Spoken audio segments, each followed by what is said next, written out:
الزوجين حظ الأنثيين فإن كن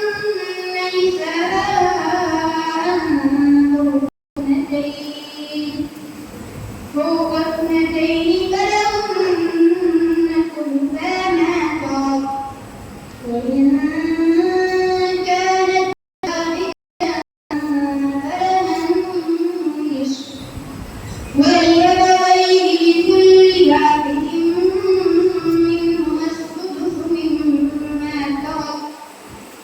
منهما السدس مما ترك إن كان له ولد فإن لم يكن له ولد وورثه أبواه فلأمه الثلث فإن كان له إخوة فلأمه السدس من بعد وصية يوصي بها أو دين آباؤكم وأبناؤكم لا تدرون أيهم أقرب لكم نفعا فريضة من الله إن الله كان عليما حكيما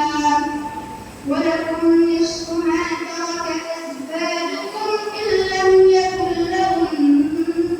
ولد فإن كان لهن ولد فلكم الربع مما تركن من بعد وصية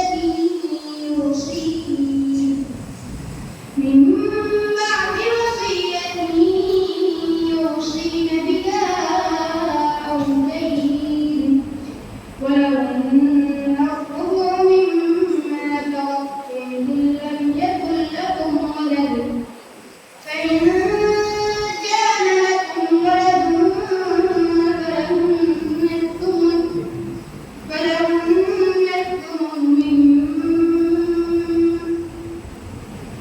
فلهن الثمن مما تركتم من بعد وصية توصون بها أو دين وإن كان رجل يورث كلالة أو امرأة له أخ أو أخت فلكل واحد منهما السدس فإن كانوا أكثر من ذلك فهم شركاء في الثلث من بعد وصية يوصى بها أو دين غير الله وصية من الله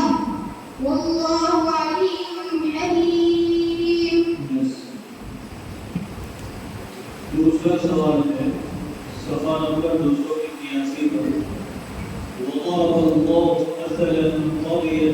كانت آمنة مطمئنة يأتيها رزقها